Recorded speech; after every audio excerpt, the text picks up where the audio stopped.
we're thumbs up. Yes, good morning. My agenda.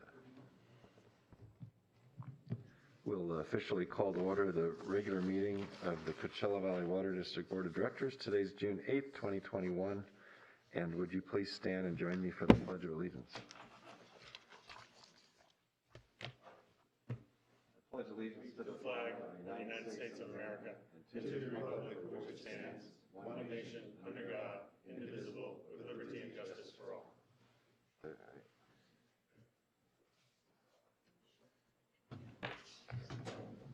Okay. So let me go through these introductory remarks first. I'd like to make clear for the record that this meeting is being conducted by teleconference pursuant to the Brown Act waivers provided for under the Governor's executive orders in response to the COVID-19 state of emergency. Today's meeting is presented in a hybrid format, both in person at CVW's Steve Robbins Administration Building and via Zoom. The Governor's executive orders N2520 and N2920 suspend certain requirements of the Brown Act, and district board members and staff may choose to participate in person or by video conference. The meeting is being live streamed on the district's website and the district's YouTube channel. Public comments regarding matters on the agenda may be made in person at CVW's Steve Robbins Administration Building or by joining the Zoom video conference and notifying the clerk of the board in advance. Members of the public may also use the raise hand feature in Zoom when the board president calls for public comment. As stated on the agenda, members of the public who wished to comment on any item within the jurisdiction of the district or any item on the agenda were given the opportunity to submit comments by mail or email to the district, and such comments will become part of the board meeting record.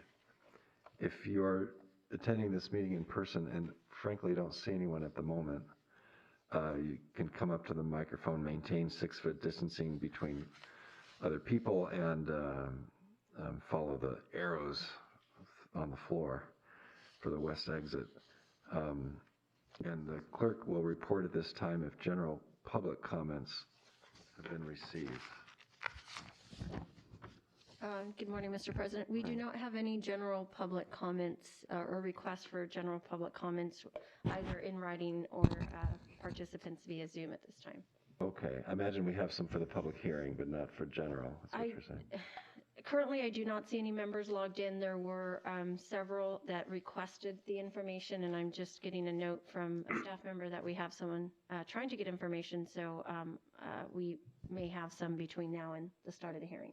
Okay, that sounds good. And since we have a board member attending remotely, I'll make sure to call on that individual as we move through these items, and we will do everything by a roll call vote. Okay, and with that, could we have a roll call for the attendance, please? Good morning, President Powell. Here. And Vice President Estrada. Here. Thank you. Director Bianco. Here. Director Aguilar. Here. And Director Nelson. Here. Thank you. Thank you. And so, are there any additions, deletions, or adjustments to today's agenda? No, sir, not that I've been made aware of. Nor I. We've already discussed public comment. Is there anyone wishing to make public comment at this time? And I guess that would be somebody raising their hand on Zoom, since we don't have anyone pre-prescribed for that, right? And for the record, we do not have anyone via Zoom at the moment. All right, well, if you see somebody, let me know. We can come back to that in case there's a delay. Consent calendar. Do we have a motion to approve the consent calendar? Items 6A through I. Mr. Chairman, I would like to pull item E. Okay. Okay. And if there's no other withdrawals, I'd move the balance of the consent calendar. Second. Very well. We have a motion and a second. And I guess roll call vote, please. President Powell. Aye. Vice President Estrada. Aye. Director Bianco, Aye. Director Aguilar, Aye. and Director Nelson. Aye. Thank you. Okay, so then discussion of items pulled from consent calendar. We have item 6E. Great, thank you, Mr. Chairman. I read this item twice, and I just didn't understand what the purpose of it was. So, Carrie, if you could just go through it and give a brief presentation, I'd appreciate it. Sure. Okay, so this is an existing project called University Park, and it's out there across from the CSUSB Palm Desert campus in that general area. And the developer is coming back in and restarting the project. And we've executed a special installation agreement for domestic water and sewer. And this joint community facilities agreement between us and the city and the developer just allows the developer to fund the fees through a community facilities district. Okay, And so there's no additional action or work on our part. It just means we get them through a different mechanism.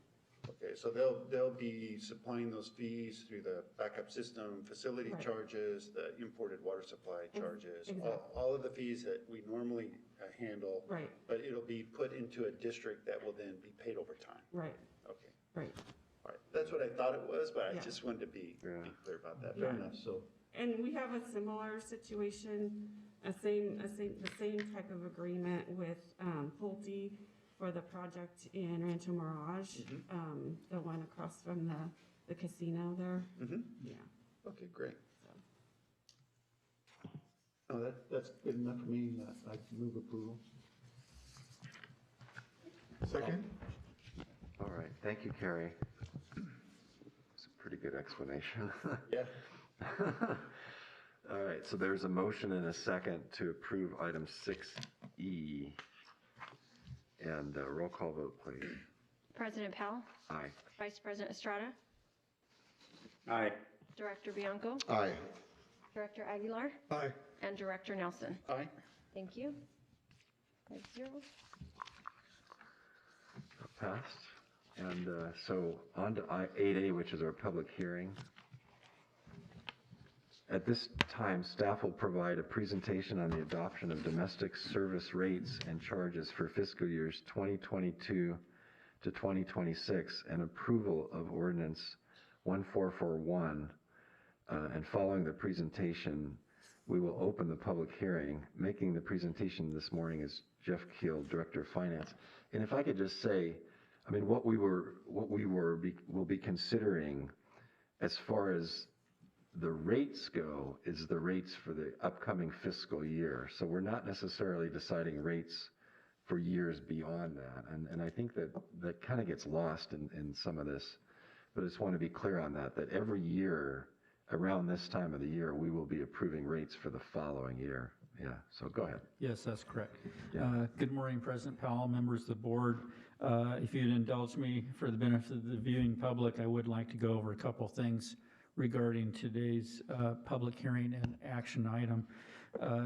Before the board opens the public hearing under the Prop 218 process on the domestic water rates for fiscal years 22 through 26, I will give a brief overview of how we got here to this point. A year ago, we executed a contract with Corolla Engineering to conduct a 5-year cost of service study on our canal replenishment and domestic water funds.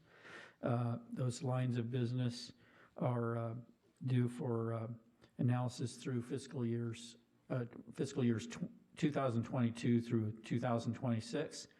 President Powell rightly said that though we are looking at approving permissible rate increases for the next 5 years, we're only asking for the rate increase on year 1 for fiscal year 22 as part of the budget process. And I think that for the next years, my hope would be to actually bring it sooner, maybe along February or March, so we have adequate time to adapt to our budget if there are any changes. The project began back last March with a collection of revenue, expense, customer data, and future operations and capital needs for the district. And the first overview was given to the board on October 6, 2020. And considering the unprecedented times that we're in with the COVID situation and the economy being very stressed, the board's initial reduction to staff was to reduce capital expenditures and operating expenditures wherever possible, down to bare minimums, while still being able to provide the excellent level of customer service at a low cost as appropriate. So we've been doing that balancing act for the past several months. We received additional board input and direction at 4 additional study sessions on domestic water, which were held on February 2nd, March 25th, April 8th, and on April 20th. The board received and filed the domestic draft water report and authorized the mailing of Prop 218 notices. And those presentations are all online for the public to review. For domestic water, the financial plan does include rate increases for an overall increase of about 5% for fiscal years 22 and 23, and then 11% for 2024, 9% for 2025, and 7% for 2026. Jennifer Ivy and Alex Bugby from Curl Engineering are online in order to answer any specific final questions from the board on the domestic water report and their work. And also Prop 218 expert Lutfi Karuf from BB&K is also on the line to answer any questions of a legal nature from the board. I have a brief PowerPoint that's posted. I wasn't going to go through it. I would like to bring it up just to go to the last page unless there's any other specific things the board wants to see, but this is kind of a good slide to have there as a point of reference on this is how we compare to comparable local agencies for average home.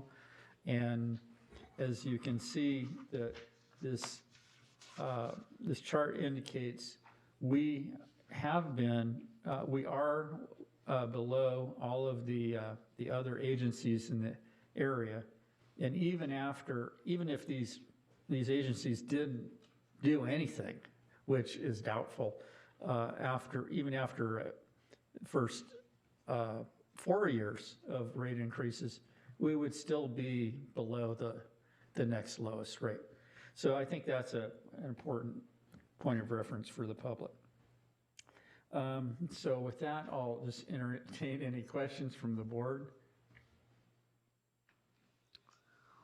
Yeah, thank you, Jeff. That was the slide I was going to ask you to put up. So. See, I read you. I'm starting to get to know what you want.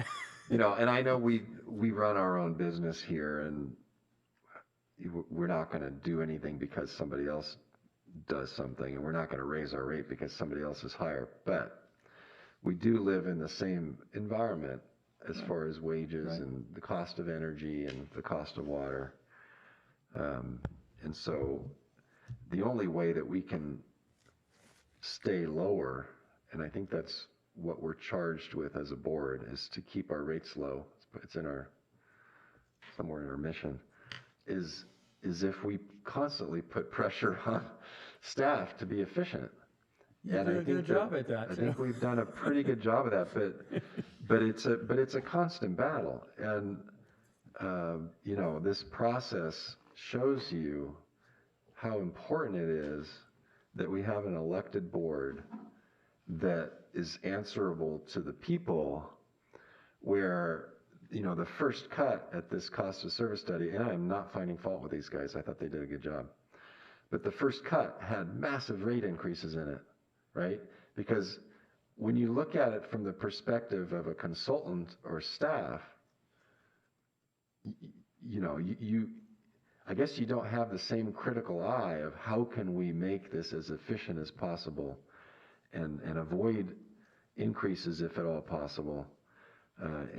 So we really challenged the staff and the consultant to get rid of those 60% rate increases and, throughout the various rates. It's not just domestic, because a lot of it's driven by the canal rate, et cetera,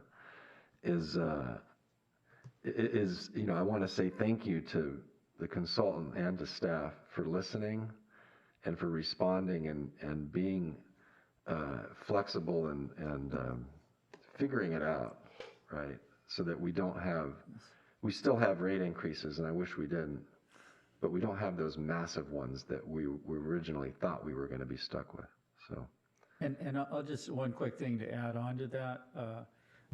I will be bringing back an amendment to the board soon for the Corolla contract, because we do want them to stand by us, go with us through years 2 through 5. So part of our contract is to receive their model, and staff can utilize that and update it for changes in the budget as appropriate. And we're going to be having them validate our work. And in addition to, as you recall, we are going to be continuing the work on Sigma through the next fiscal year. Right. Good. Other comments? Mr. President, if I may, first let me concur with all the comments the President just made. We did, however, receive some letters and some comments from some individuals who are expressing concerns about even a modest increase affecting their ability to meet the increase. So could I have somebody, perhaps Scott or somebody could do this, just walk me through what an individual needs to do to get a truly hardship case heard, and what kind of mechanism is in place to assist them? And I think we have other folks who might even be calling in today who might ask the same question. Thank you. Thank you, yeah. So we did see a number of the comments in the protest that went to Sylvia for customers who expressed an interest in affordability. Mm-hmm. And we reached out to all of them and provided information on the Help to Others program. So that program provides $100 for 1 year. It's on a rolling year basis. Last year we had about 600 customers who applied for that program and received funding. We also referred customers to various county programs, and we have partnerships with the Riverside County Office on Aging and other programs that we can refer customers to if they experience hardship. So, and the application process is very easy for our Help to Others program.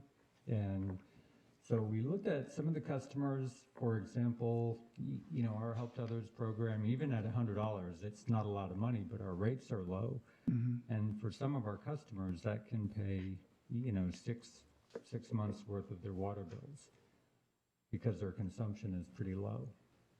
So does that answer your question? It does, and thank you for that.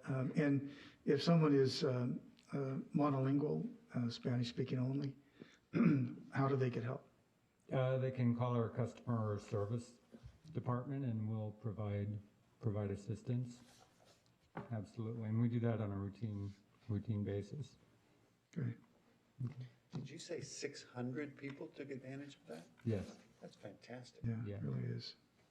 So that $100 limit on the Help to Others, is that something that we impose?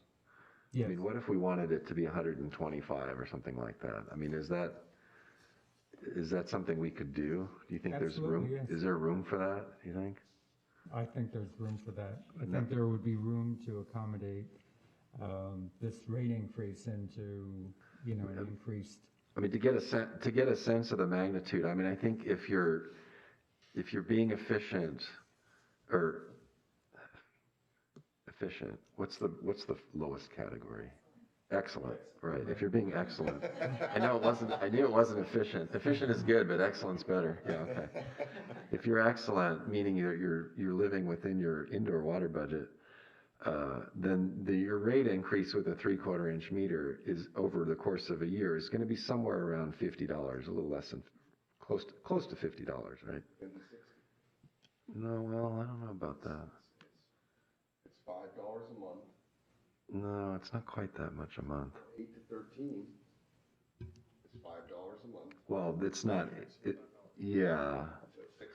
but the rate goes down, and it's not 8 and it's not 13, those are rounded. But it comes to close to 50. Doesn't matter. Let's say it's 60.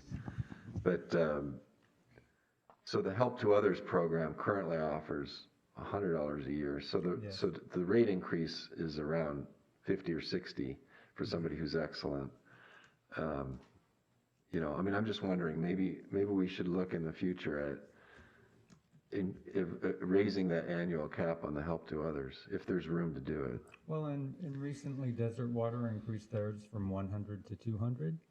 So, you know, I think we would be in line with what they're doing. All right, I know that's not something that we would do today, but something, maybe We could bring bring that it back. back. Absolutely. Yeah, something to consider. And we had originally had it at $50 and. Right. Oh, wow. And participation was very low at $50. You know, A lot of work for $50. yeah. Thank you very much. Appreciate it. You're welcome.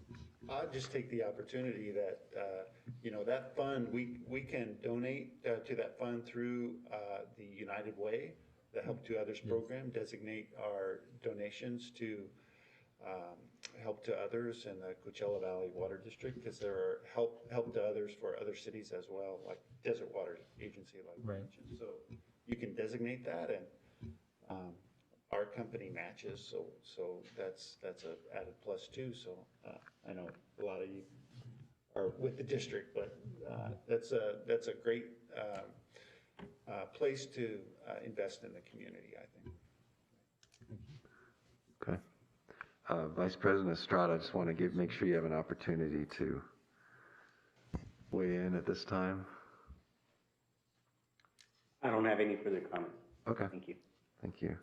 So, Mr. President, I just want to say, you know, staff, you guys went over and beyond.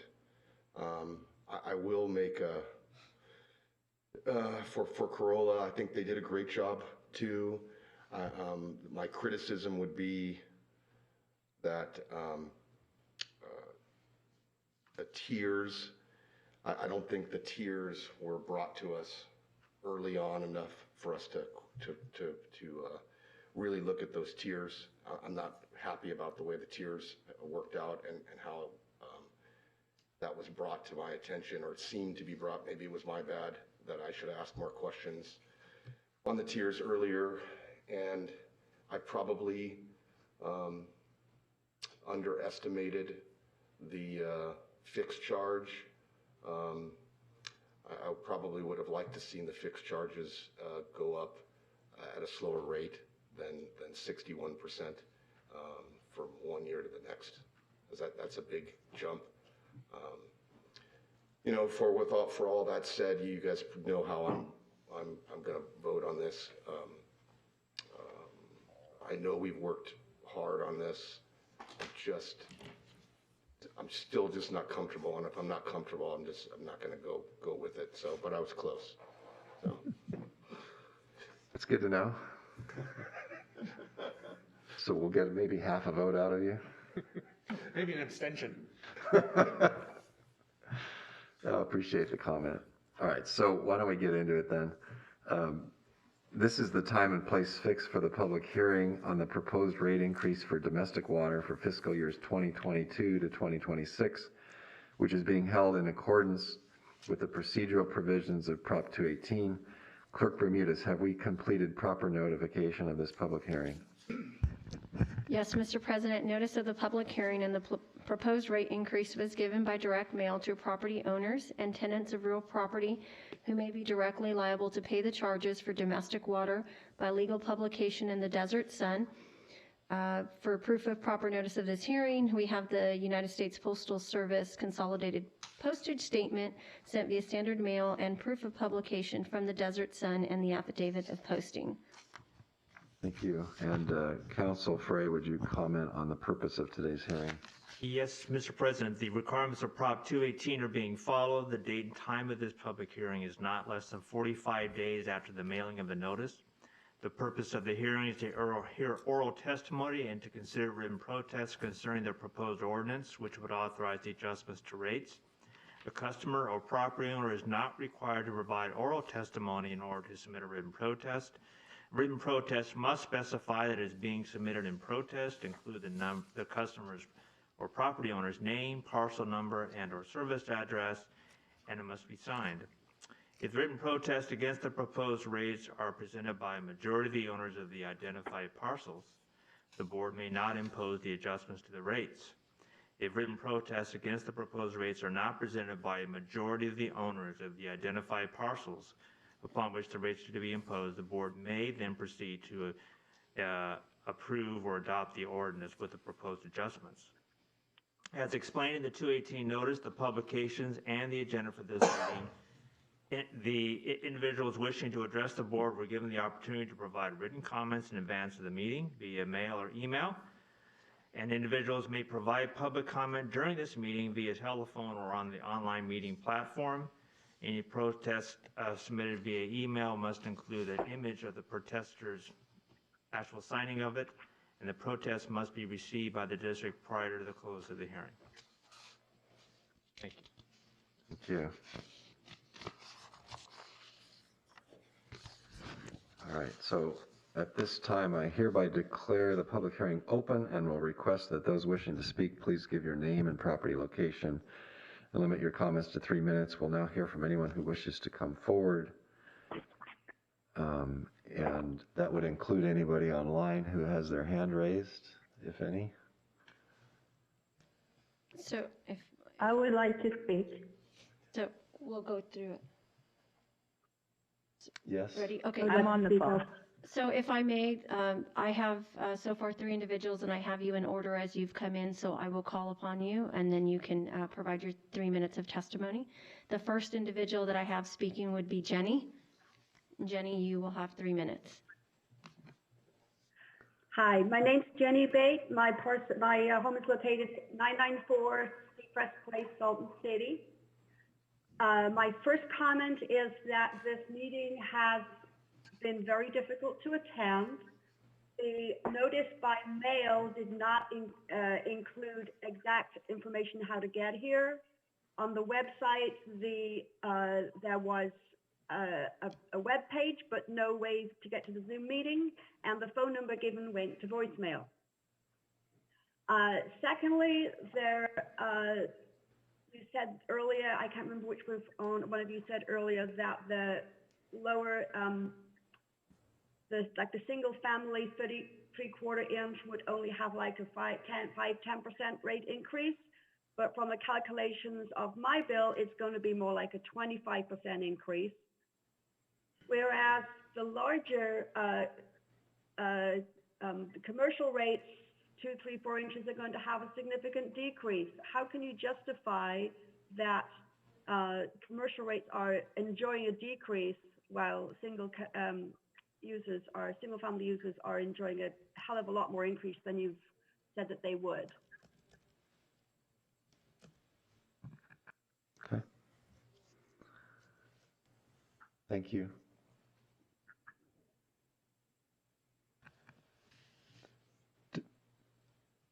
I have a question. Do you have an answer for it?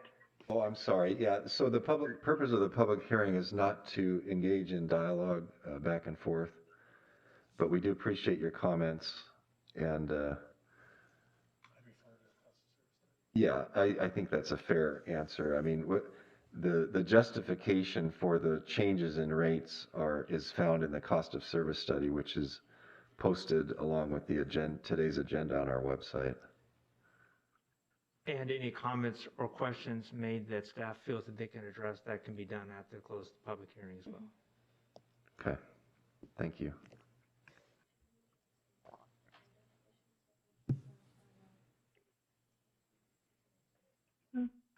Okay, so if we move on to the next. Oh, I'm sorry. Yeah. Jenny, did you have additional comments? I would like to point out that it would be very interesting to have a short time after a meeting to be able to protest. This is not something that's come up for the first time. I have been to other district meetings beforehand wanting to protest about something, but having listened to the board and then asked questions and had them answered, I had changed my mind. So by only allowing protest or not protest by the board meeting, you really are not getting the true feel of the community. You're not getting the true answer. Fair Not enough. benefiting anybody. Okay, yeah, thank you. Okay, so the next individual that I have speaking is Margaret Nash.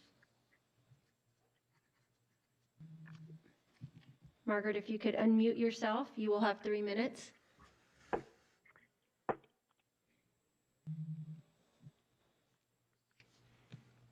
Margaret, we cannot hear you. It appears you're still muted.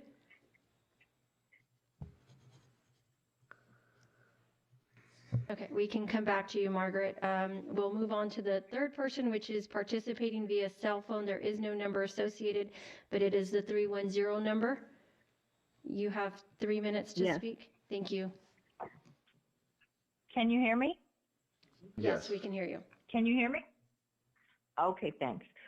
First off, I totally agree with Jenny. It was entirely too hard to get in touch with you to participate in this meeting, and her questions weren't answered, which means that we're in the meeting, but we're not getting any answers to the questions. And the next thing I have a problem with is that it's like you are intentionally precluding the public. I mean, you're just basically putting it at a time of day. You're making it too difficult for us to participate. And I can't see why on earth you would want to put the brunt of the expenses on the individual homeowners as opposed to the businesses that are making money and can even possibly write these things off. It seems like it's like discrimination. And I know you're not going to answer any of my questions because I saw that with Jenny.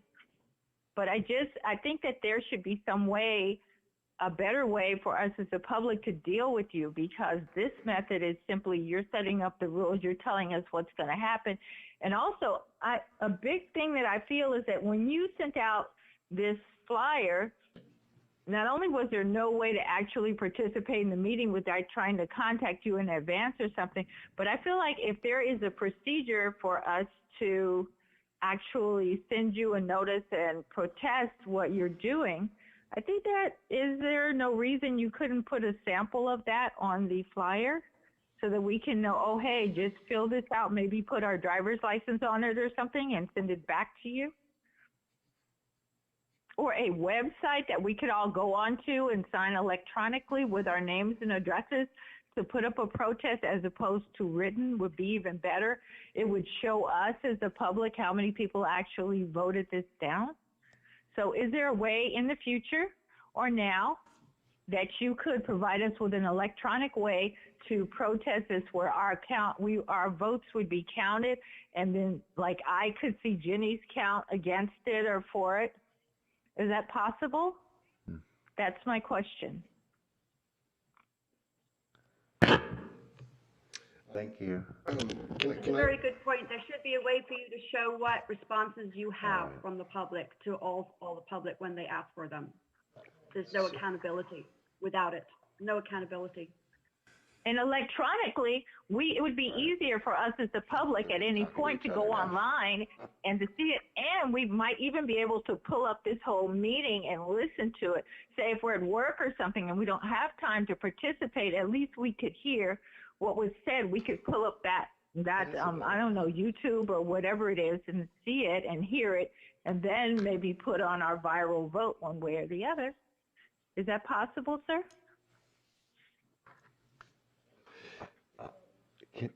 Sylvie, we have these recorded, right? these They are. meetings? So our meetings are, they're streamed every week, or every meeting is streamed, and they are archived on our website. So if you go to our website on the, for those that I emailed the link to, you can access previous agenda packets, videos, everything from every meeting on our website. So, and they go back to about 2015, if I'm correct, we have on site. Can I Okay, just- and can you make it possible for us to vote? Like, can you let us vote online?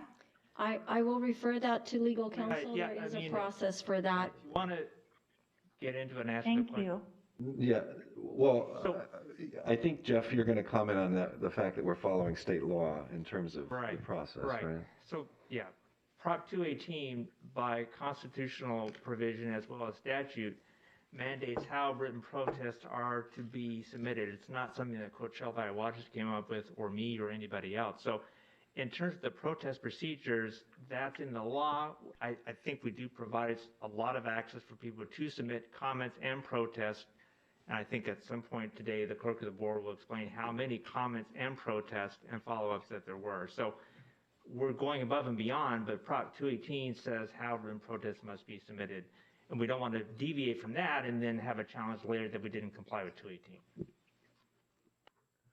Thank you. But does that mean like Jenny was saying, I mean, yesterday I called and it took me a minute, like I had to call your number and then a lady sent me a text message telling me what the number was to this meeting. And then she gave me it was a bunch of phone numbers on there, but I, of course, just called the number that was on my flyer, which didn't work. And then I went back and looked at the text and said you had to call these specific numbers, which were not like numbers tied to our waters, like it wasn't a 760 number. Call that number to get into the meeting. So to me, you did not make it particularly easy for us to participate, given that you also made it 8 o'clock in the morning on a Tuesday. I mean, I don't feel like you really wanted my say. Does that make sense? And I will respond to you, Elizabeth. It was actually, you called and left me a voice message yesterday. I did contact you via text because Yes, that was your requested method. You had mentioned that your internet was down, and the information that I sent Yes. you for telephone is the Zoom lines. There is no direct number to our district if you want to participate in the Zoom. It gives you different numbers depending on your location. You'll notice there's a California number, an East Coast number, etc. And so that is the information that I provided to you via text per your request. And I appreciate that so much because there would have been no other way other than that for me to participate. But again, it is questionable as why this information, the easy access, wasn't on the flyers because I think I received 2 flyers from you guys, right? Didn't you send out 2 flyers to the public or no? So for Mr. President, members of the board, and everyone, so the original notice that went out was sent out some months back, and it was prior to the district reopening facilities, and that is one of the reasons why there was no location for in-person meeting at the time. We did not have the Zoom details 2-3 months ago set up for today's meeting. We did since then, once the district decided to open up the facilities for public participation, our director of communication did some press releases. We put it on our website. There were several avenues of informing the board that the district did take in an attempt to inform and provide that information to any customer that wanted to participate. The information to participate in the agenda was stated on the agenda as far as contacting myself. I've replied to every individual since the posting of the agenda with the information that they needed in order to participate for this meeting. Okay, well, why don't we? I believe that you were thorough. I'm just saying it would have been nice if it would have been on here an easier way to contact you on the flyer. That's all I'm saying. The same thing that Jenny said. But again, I would like it. So you're saying, let me get this one thing. My only one more point is, so you're saying to me that the reason that we can't be notified on the news and all this stuff and then able to go online and place the vote and hear the meeting or whatever, we can, you're saying go online and hear the meeting. But the reason we can't go online and make a vote instead of having to fill out a paper, sign it, and send it to you, is because of Prop 218. That is not included in Prop 218. Is that what you're saying to me? That's the 218 process in the notice that was explained, yes. Yeah, I think. So I'm saying in that, on the 218, it specifically says that we are not allowed to vote online towards this, right? Yeah, I'm kind of relying on you because I've not read it. Okay. Yeah, Right. so I mean, and in addition to 218, we also included, because of the pandemic, the electronic signature, and you could submit a protest via email. So we did adjust for the pandemic as well. That's what I'm trying to say. Okay, Right. so we could submit a protest online via email, but so we can send it to you and that'll tell us that you did receive it, but it won't give an accounting as to how many people protested or No, we like how do. can we get that number? And can you send us and can you give us an example of what we need to do, copy and send to Okay, you? so Does that we're- make sense at all? Yeah, it To does, make and it easier for me, I'd appreciate. Okay, and let me try to take control of this meeting at this point. I really appreciate your comments. I'm glad you were able to figure out this participation process. We heard you loud and clear. The tally of protests will be included as part of the public hearing process. So we will get to that in due time today. Thank you. Can we have an extension as to how long we can submit our We can shut protest this so off. we can maybe go to our public and let them know what needs to be done? Yeah, and so once again, I mean, in terms of the 3 minutes and each person having an opportunity to speak and then responding by staff after the close of the public hearing, I would recommend that we go back to the public hearing portion of each person getting a fair share of comments, and then once the public hearing is closed, any other information that we can provide, we can do that. Otherwise, it'll be the Q&A, which is not what we had anticipated today. Thank you. Okay. All right, thank you very much for your participation. Okay, the next individual that we have on the line, or let me try and going back to Margaret. Margaret, are you still on the line? No, it looks like she's left. Okay, the next individual is Bill Taylor. Mr. Taylor, you have 3 minutes.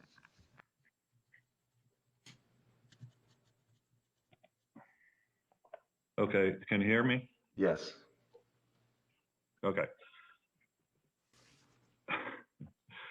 Okay, I've got you playing back here on the YouTube, and I'm sorry if you get duplicated stuff going on here.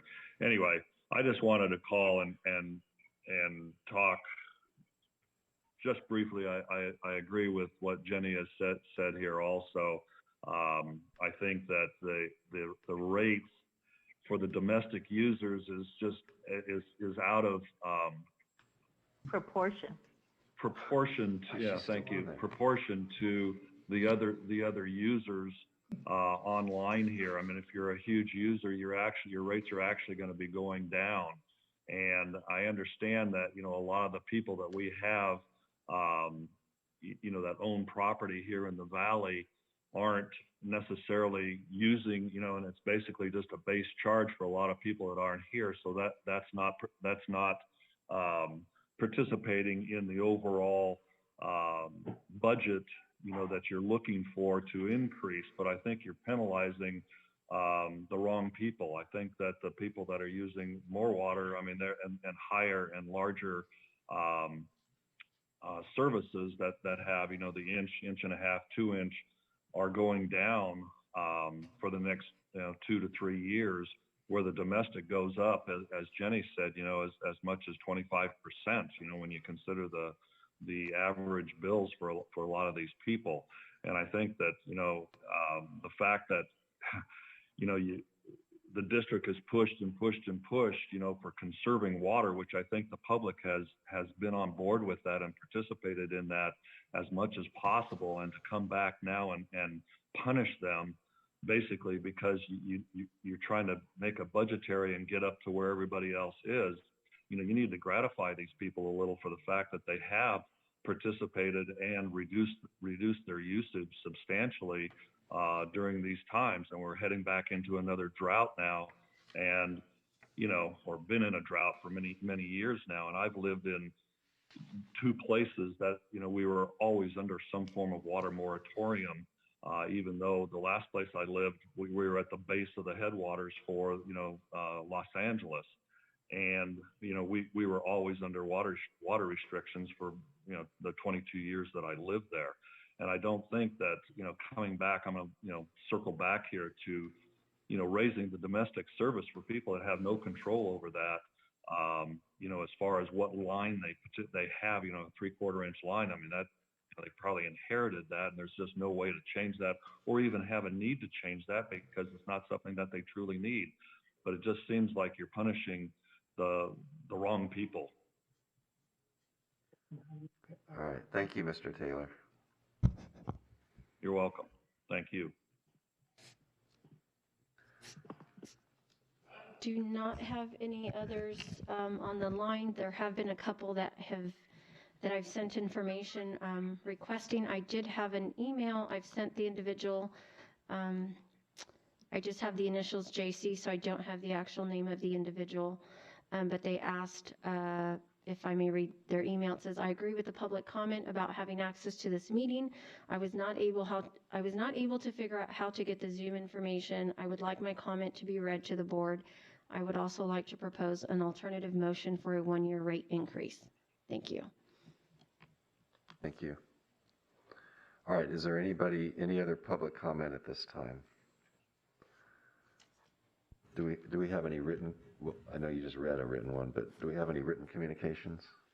I do not have any additional other than the 5 or 6 letters of comment letters that were distributed to the board and the email that I just read. I'm continually monitoring my emails though, but at this time I do not have any additional. I just sent you another one, Sylvia. I just sent you another one. I just sent you my official protest. It should be on your inbox now. Okay, thank you, Jenny. Let's try to conduct this meeting without crosstalk, please. All right. I know there's a button somewhere that somebody needs to push. All right. Thank you. I'm prepared to close the public hearing. However, before I do that, I'd like to provide anyone who would like to submit or withdraw a written protest the opportunity to do so. I have a gentleman that just joined. Okay, good. Well, let's Can go. I ask one more question, No. please? Okay. Let's go. I have a gentleman that just joined. Let me give him a minute to go through and sign up. It looks like the name was Jonathan. It may be. Jonathan, if you're on the line, you will have 3 minutes. You'll need to unmute yourself. Yes, I am on the line. Thank you. Oh, good. Okay, go ahead. Thank you. Okay, so I did submit a public comment via email. Not to spin off of everybody else's comments, I want to understand the reason for a 5-year proposed increase a little bit more. I feel like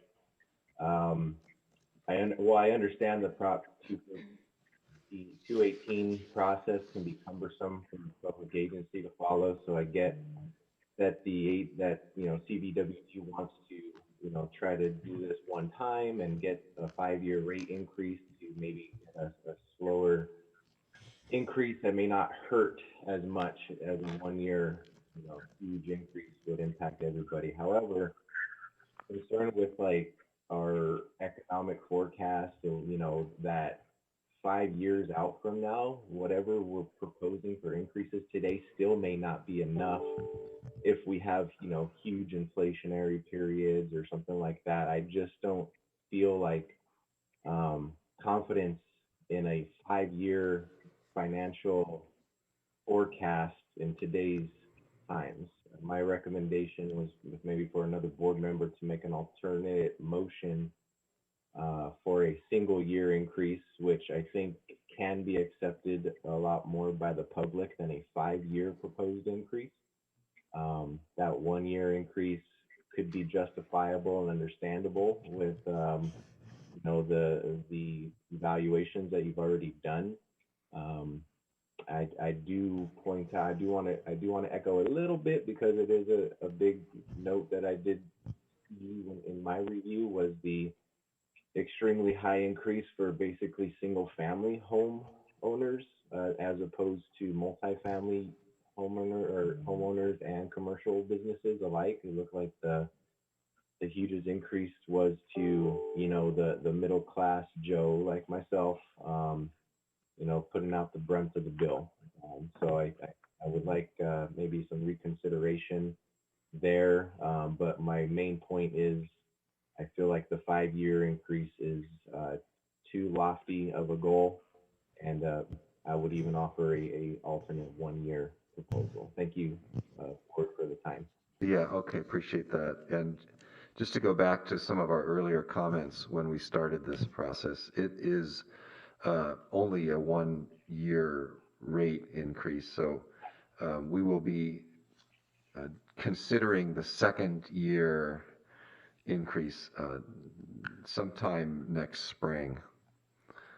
So we only really do 1 year at a time. The cost of service study covers 5 years. And so does the Prop 218 notice, but the actual increase is only for 1 year.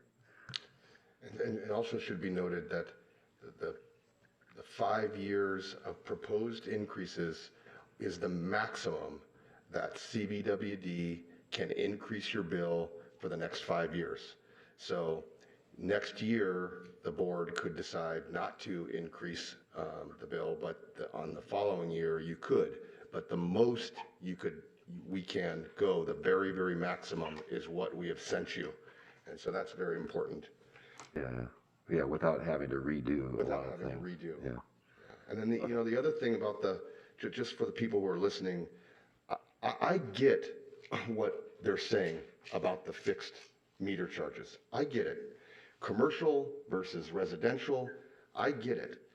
But the problem that the board has is that we're a public agency and that a independent person looks at this, and under our state law, the way it is now, we can only charge the cost to deliver water.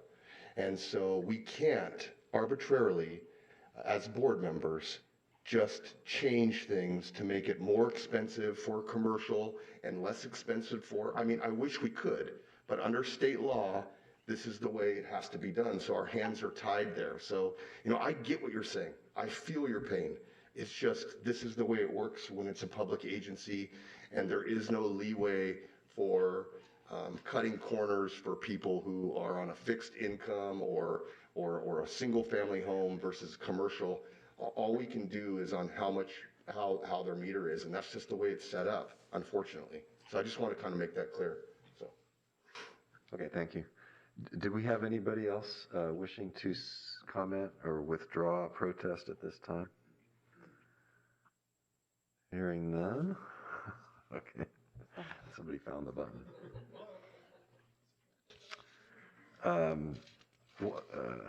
Once the public hearing is closed, state law prohibits us from accepting any further written protests.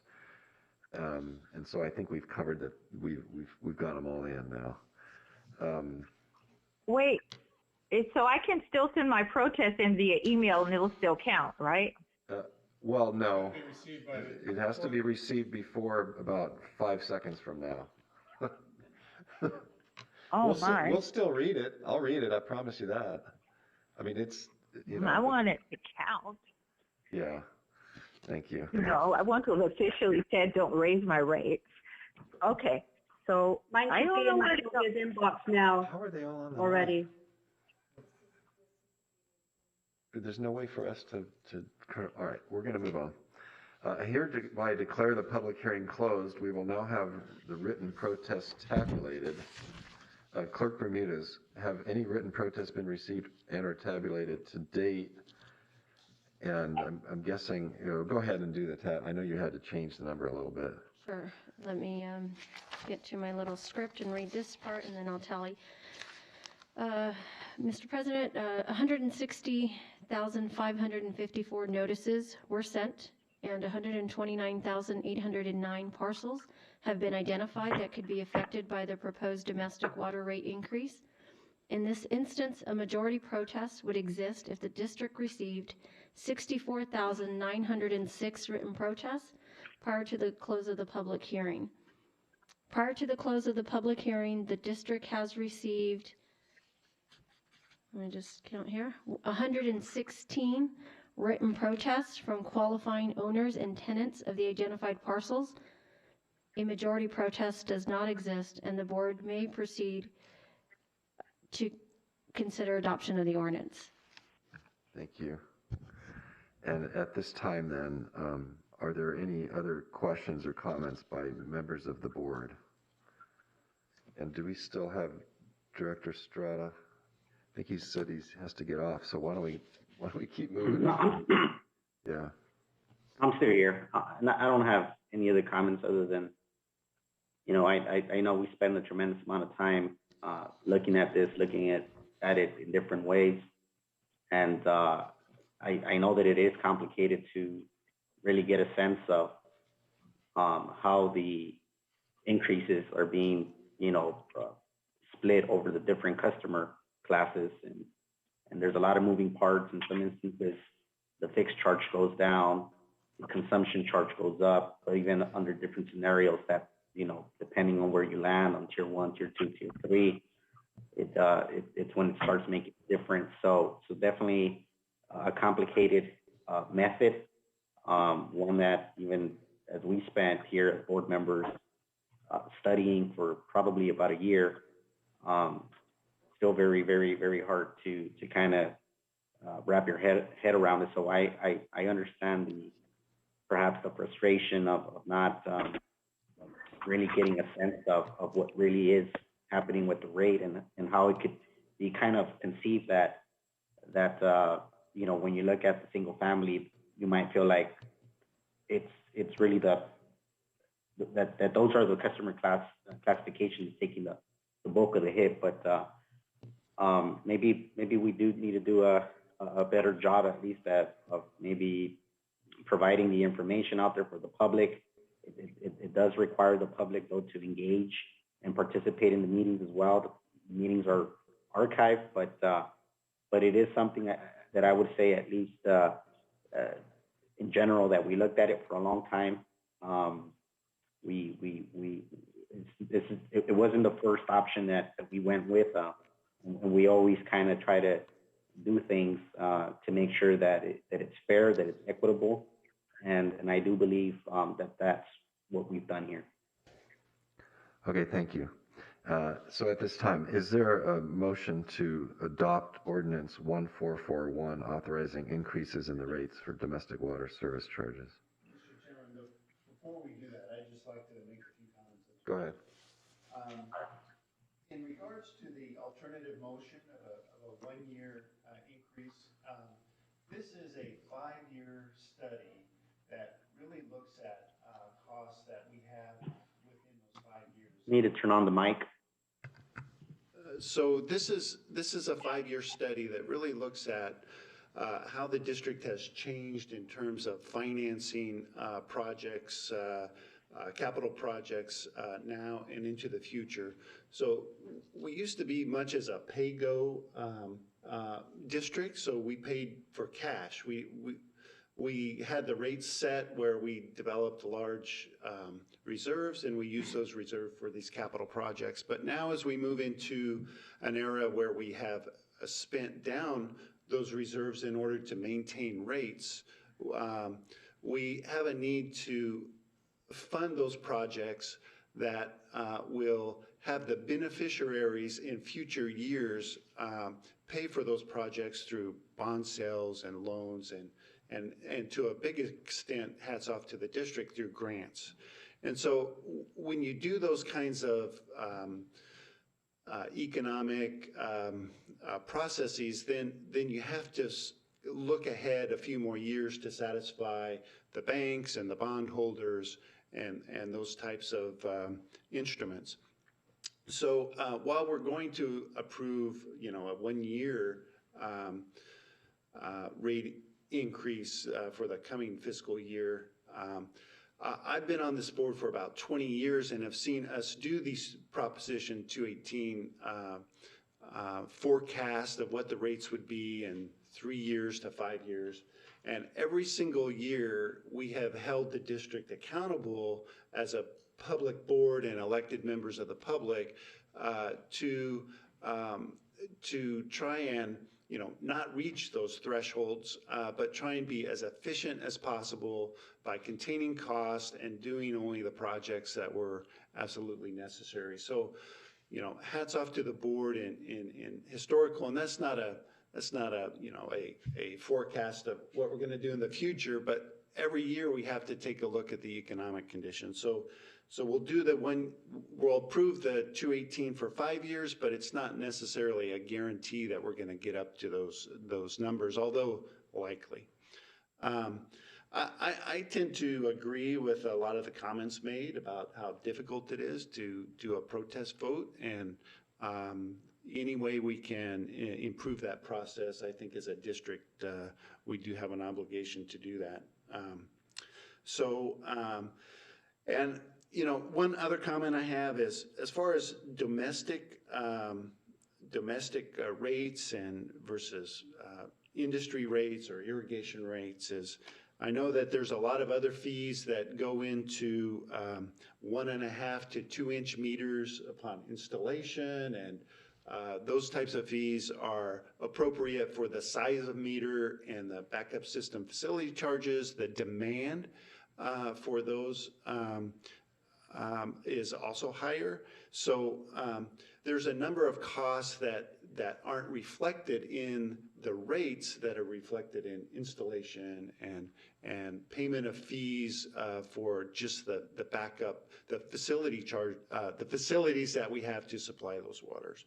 So with that being said, it's never a joy to increase rates within the district, but I look across the valley and into Riverside County, and I think we're competitive, and as long as we're competitive, I think that's good. We need to stay competitive and keep our eye on the ball and being the most financially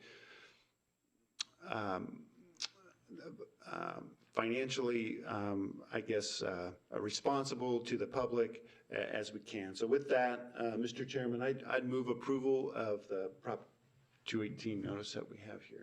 Is there a better way to say that? Of ordinance 1441? I'd move approval of ordinance 1441 as presented by the staff. Thank you. Is there a second? Second. Second, Aguilar. Good. Roll call vote, please. President Powell, Aye. Vice President Estrada, Aye. Director Bianco, No. Director Aguilar, Aye. and Director Nelson. Aye. Thank you. Okay, so that passed 4-1. I do appreciate the folks participating. They participated at a new level we haven't experienced before, with the ability to stay on the line. That was cool. I didn't expect that. I'm guessing they're still on there. And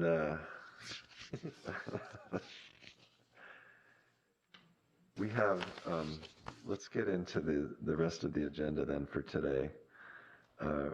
9A is written communications received. There were 2 that we did receive. Those are listed online, and they were resolved.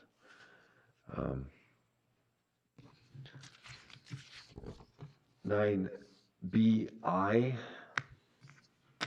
is transfer of delinquent and unpaid domestic water and sewer service to Imperial and Riverside County tax rolls. Albert Galindo. Hi, good morning.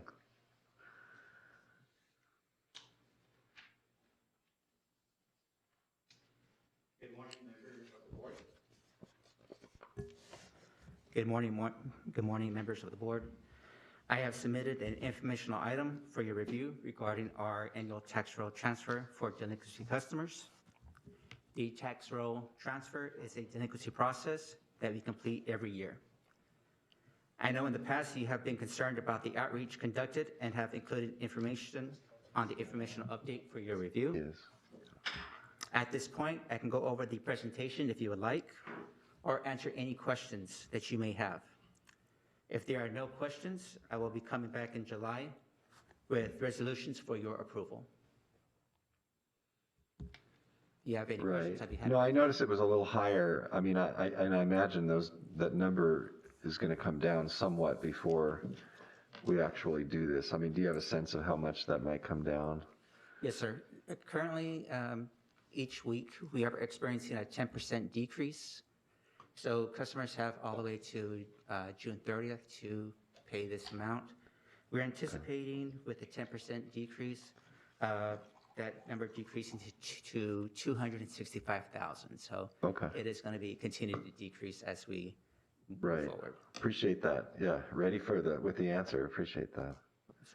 That sounds good. So still higher. It's about double. It's about double last year's, which I guess is not a complete surprise. Okay. All right. Thank you. Any other comments, questions, or we'll move on? We'll see you in July, I guess. Yes, sir. Thank All you. right. Thanks, Albert. So the high low is 265, over under. Yeah. You know, I mean, everything's different this year. This 10A is an item that's come up a few times, and I am recusing on this item as I have in the past because of, out of an abundance of caution, because I have a real property interest in the neighboring properties on 2 of the 3. So I will be back. Oh, is Costello done? He's on the line, but he's attending to something else. Okay.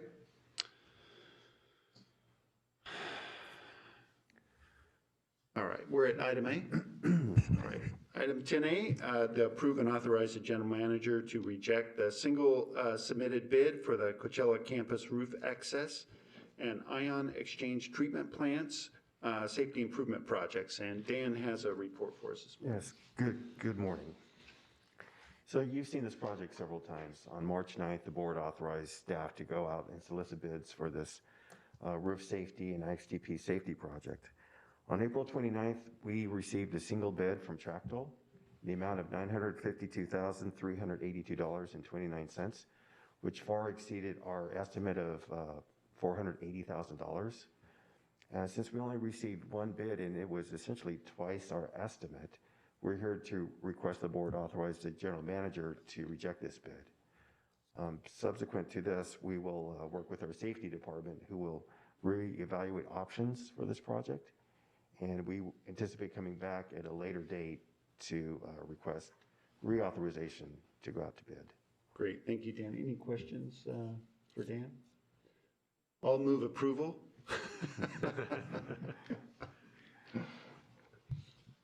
And entertain a second. Second. Second. We have a second by Mr. Bianco. Thank you. We'll have a roll call vote, please, Sylvia. Vice President Estrada? Oh, is he? He's listening but not participating Okay, at the moment. so we'll recommend it. Director Bianco? Aye. Director Aguilar? Aye. And Director Nelson? Aye. With that, my brief stint as chairman of this board is over. Thank you. Well done. Oh, you're up next, too, huh, Dave? Yeah. Thanks. I think that's what Jeff just did. Okay. Just enough time to eat a banana. Mr. Chairman, I'll relinquish the gavel for item 10B. So much fun. We had a 3-0 vote. Right. So 10B, and so this is consulting services on the Avenue 66 Transition Main Phase 2. Dan Ruiz. Yes, good morning, President Powell and board members. So this project is related to the design of our Phase 2 project. Our Phase 1A project is under construction, as I've talked about before. Phase 1B, we're in the design and easement acquisition phase right now. So this Phase 2 really is the missing link. So staff requested on-call proposals from our consultants. We received 4 proposals. One was received after the deadline. So with the 3 consultants, staff interviewed them recently. Based on those interviews, we selected Dudek in the amount of $601,842. And the total request today is $775,000. I should point out that we've received 2 grants that would fund $527,160 of this effort, which leaves about $247,000 to be funded from our restricted reserves, which we budgeted for this coming fiscal year. So with that, I can go into more detail if you'd like, or if you have any questions regarding this project. None for me. I have no questions. Thank you, Dan. I would move the item. Thank you. I will second. Okay, we have a motion. Mr. President, I am back for roll call. Oh, thank you. Great, thank you. Oh, good, okay. Thank you. So with a motion and a second, let's go to the roll call. President Powell, Aye. Vice President Estrada, Aye. Director Bianco, Aye. Director Aguilar, Aye. and Director Nelson. Aye. Thank you. Okay, so that passes 5-0. And then 10C is our insurance, property and liability coverage for fiscal year 21-22. Elizabeth, good morning. Good morning, President Powell, members of the board. Yes, this is the district's annual insurance renewal for the upcoming fiscal year for the majority of its insurance policies. This has been one of the hardest insurance markets since the 1980s, with rates increasing, in some areas coverage decreasing. And so now it is being brought to you today. Does anyone have any questions before I go into the recommendation? Thank you. So this board action item is requesting that the board authorize the general manager to secure the property and liability insurance coverage through Willis Towers Watson Insurance Brokers for fiscal year 2021-2022 for an amount up to $1,919,986, inclusive of a 5% contingency, and to select alternative carriers should an insurer amend or withdraw its quote prior to the July 1, 2021 renewal. Is there any further information you would like? Not for me. For me.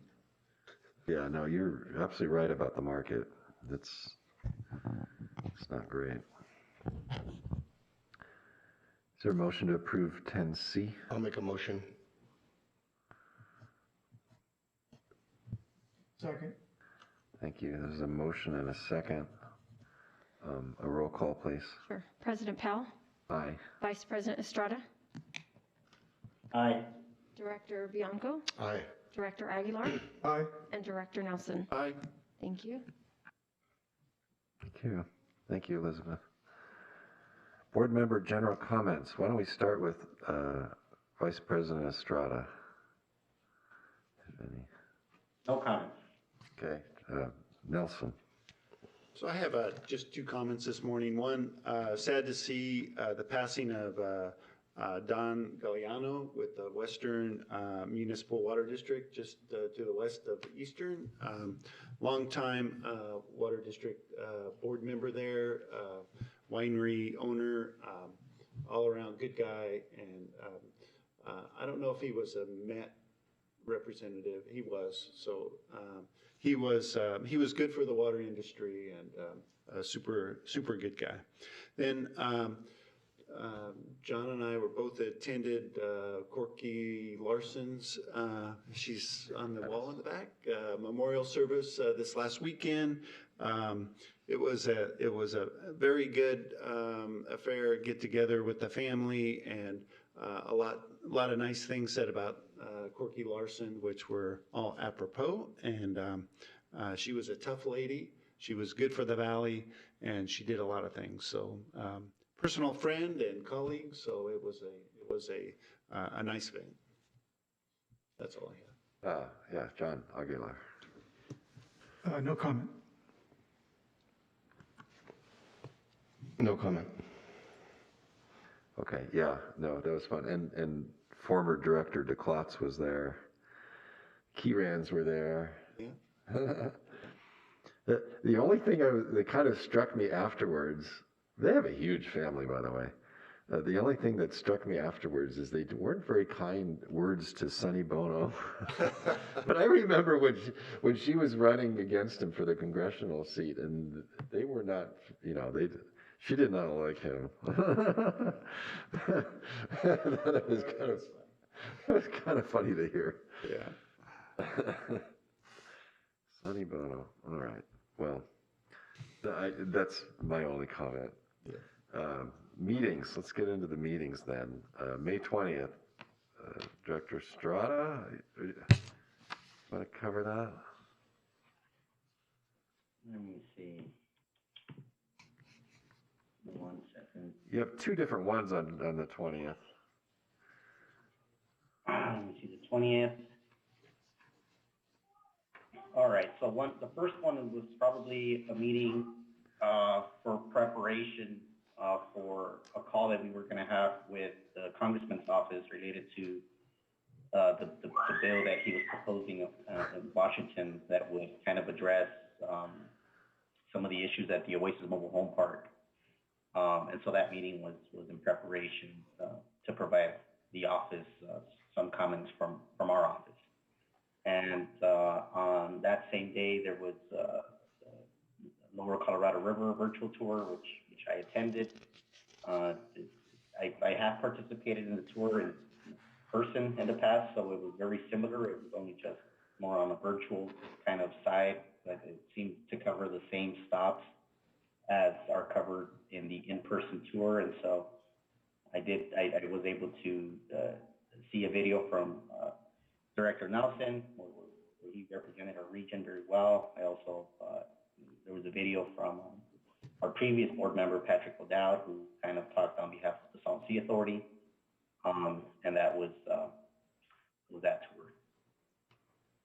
And then on the 25th, that was a meeting with staff in preparation for a meeting that we're going to have with the county related to housing projects in the Eastern Coachella Valley, with the talks of the Oasis Park, and there's just been a lot of focus on creating additional housing units in the Eastern Coachella Valley. I think that there's a need for us to work with whoever's going to maybe move on those projects to give them a better sense of the amount of infrastructure, the offsite infrastructure that would be required to activate any one of those projects. I know that there's several. Also with the news that the $30 million have made it through the Senate and the Assembly in Sacramento, and maybe that some of that money might come to the county to move on some of those projects. It was just more of making sure that as an agency, we were talking to the county talking to us, and that was that meeting. Thank you. May 26th, Golf and Water Task Force by Zoom. Directors Powell and Bianco. I know I was on there. We went over the water shortage contingency plan and explained that to all the members that were on the call, basically letting them know that this is what could happen, and got their input. Went over Golf's numbers for the month. They're doing their best to conserve. There's some room for improvement there, but at least they know where they stand. Right, yeah, and also the rack rate increases. And, I imagine that in our contract administration department, all of our non-potable contracts will be adjusting July 1st, because one of the factors in those rates is the rack rate. So as the rack rate changes, those rates change as well. So imagine somebody's working on that. I don't know who. They'll be renewed with the change. They don't all renew at the same time. Yeah, okay. May 27th, Salton Sea Authority, Directors Bianco and Estrada. Our biggest portion was approving the budget for next year. It happens in May. And we had briefings on the federal activities, Bureau of Reclamation, state activities, and local activities concerning the Salton Sea. A lot of things happening there. Okay. Nothing else to add. Thank you. May 28th, Basin States Principals Meeting, Director Nelson. So we met via Zoom and discussed the kind of the parameters on the Colorado River simulation system that we want to work through and hand off to the technical groups, to guys like Robert over there. And it's a challenging time now. I think we have the third lowest runoff on the Colorado that we've seen. And so it's the reservoir levels are going down. I think I report on the later. I report on the 24-month study and the annual operating plan. But well, I mean, we're looking at some pretty low numbers, going below 1075 in January, and likelihood increases with runoff that we have going under 1050 the following year. So challenging times, and we've got to come up with some good leadership to handle that, deal with ICS extractions, and and really follow the drought contingency plan and looking forward. So that was part of that discussion there. Thank you. In the next one, you have a meeting with Chris Harris. Yeah, that was on the 30th, and we were looking at 5 white papers that we're going to kind of let loose at the board meeting tomorrow. And they are analysis of the U.S.-Mexico water treaty obligations, intervening natural flows between Lee's Ferry and Imperial Dam, the movement of water between the basins in the Colorado River Basin, upper basin depletion demands, an analysis, and the development of water supply availability and annual safe yield determinations for the Colorado River Basin. So those are white papers that the staff at the CRB is working together to get out to all the member agencies. Yeah, just on that topic, I believe Vice President Estrada has been approved for our seat on there. Yeah, so John, you're kicked off the meeting. And so I know, and I got the email invite as a panelist, and I'm thinking I'm not a panelist. Well, we'll have to get that squared away. But yes, Director Estrada and Director Hamby is now approved, and there are a couple others that. Yeah, so hopefully Costello got the panelist one, right? I'll make sure. He should have that so he can participate. All right. I just sent a copy of the letter to Chris Harris, so. All right, I'll just reply to Brian that he needs to take me off that list. Okay, good. And then we had the special board meeting on rack rates, or the public hearing on June 2nd. Also June 2nd, I'm curious to hear about this, the Coachella Valley Arena groundbreaking, Director Bianco. It was at the Classic Club. There was probably, God, maybe 200 or 300 people there. I mean, it was packed. People were in the hallway, couldn't even see. I was one of them. And I want to say, Manny Perez, everybody spoke. Manny put it best words. I'll kind of paraphrase what he said. He said, would you ever think, for the people who are born and raised here in the Coachella Valley, would you ever think that we would have an indoor arena that seats 10 to 12,000 people that we can use year round? And the answer would probably, to all of us, be no. And that is going to be a reality. From Azov, who is the main developer of this, he did go up there and he did give a shout out to CBWD. He thanked CBWD in front of everybody for our efforts and help moving this project along. I want to thank the staff for doing that. There's still a long ways to go, but this is going to be a huge project, huge benefit for the entire Coachella Valley, from Salton Sea area all the way to Palm Springs. I'm just so excited to have a facility like this in our own small city here. So hats off to everybody at CBWD. Thank you. Yeah, good. I was proud there when they said that, so thank you.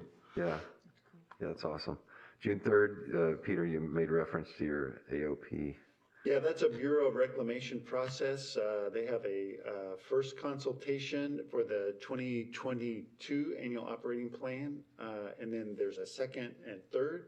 The annual operating plan is the plan that determines how water is distributed in the system, both the upper basin and the lower basin for the coming year, and how those. So districts will put orders in and how those orders will come through the system. So it's a lot of wordsmithing, people trying to insert a word here and there, and the Bureau is quite animate at these, we're trying to have consistency over the years here, and so there's a resistance to changing a lot of the verbiage over time, and only important words moving forward that relate to new agreements like the drought contingency plan and so forth. So a lot of discussion there, and it's kind of making sausage there. Okay. And then the third training, Director Aguilar, I got. I would just let you know that I'm now certified, but I would certifiably something, I'm not sure. But I was struck by one thing that I wanted to mention, Mr. President and colleagues, that there are some new laws that have gone into effect over the last year or so that make the communications in not only verbal, but in email or any other form, not only with employees, but with vendors and with contractors, even with others that we interact with outside of our border role, but as an official, we're covered with those. And it's just really important to be careful on how we communicate what we say and how our employees are treated. So it was good. Good, appreciate that. I had one to add. June 3rd, I went to this BIA Southern California Housing Summit over at the casino, and I was really kind of impressed by it. They had a couple of speakers come up before the local folks spoke. The housing situation in California is hard to believe, really. This is the number. This is the whole state, but still. State needs over 500,000 new houses per year. This is multiple years. And last year we built 80,000, which just puts us in a deeper hole for the future years. I mean, 500,000. So we're short almost over 400,000 homes a year that aren't getting built that we need in order to catch up with housing needs in the state. I thought it was fascinating. And why aren't they building those homes? Well, there's so many restrictions on building now. That add cost and even add, these zoning studies where they have to study how many miles people have to drive and reduce those numbers. All kinds of new fees, regulations, fines, et cetera. It's caught up to everybody. That's what's happening. Not just us. Backup system. Well, of course, we're part of it too. I get it. And yes, we are. But there are so many barriers to building a house now that the state just continues to fall farther and farther behind. And then even if you build it, it's not affordable. That's the other side of the coin. Whatever. I was fascinated by it. And a lot of that's going to end up here. I think the there's tremendous demand for homes here, and it's not easy to build them. I mean, and then, I mean, on top of the cost, you can't even get skilled people to build the house. You know, if you want a plumber or an electrician, they're completely booked. So good luck. Anyways, it's a very tight situation. All right, other meetings that we missed? I know Director Strata always has one. Not today. Not today. All right. Is there a motion to approve the meetings reported on? I'll make a motion. I'll second. Roll call, I guess. Director, He might be away from the mic, right? Temporarily absent. temporarily away. Okay, so President Powell, Aye. Director Bianco, Aye. Director Aguilar, Aye. and Director Nelson. Aye. Thank you. 4-0. Pass 4-0. General Manager report. Yes, sir. Just quickly this morning, the COVID update. Just to remind the board, we've had 90 recovered positive cases. We do have one current positive case and one direct contact, household member positive. So we currently have those 2 folks are off work. We had 0 new cases in May, and we do unfortunately have 1 new case for the month of June so far. And that's all I've got, sir. Okay. No PGA golfers on the payroll? All right. I'm sure Dan knows what I'm talking about. John Ram. $1.7 million. He had to walk away at a 6-shot lead going into Sunday. Ouch. And was going to win. I mean, he's definitely going to win. 1.7 million plus the FedEx points plus everything else. Test positive for COVID. Has to withdraw. I can't believe it. So he didn't get vaccinated for some reason. Well, that's personal, I guess. I don't know why. All right, council comments. I will pass today, Mr. President. All right, and do we have any departmental reports? I don't see anybody jumping to their feet, sir, so I will have to say no, not today. All right, then in this case, at this time, we will recess to close session. We have item 13A, which has 2 potential cases of litigation, and then we will reconvene following the closed session to report out. And we're going to the training room this time. Oh, okay. There's a larger group. Okay. We will go to the training room. We have Paul and Dean.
Yeah, we do.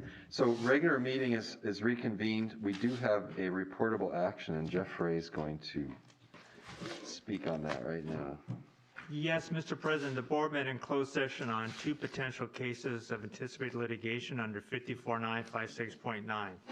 In regard to one of those 2 potential cases, there was direction given to initiate an action. In the action, the defendants and any particulars, all the particulars, shall, once that action is commenced, will be disclosed upon inquiry to the public. That was the end of the closed session. Yeah, good. Well worded. Thank you. And with no further business, our meeting is adjourned.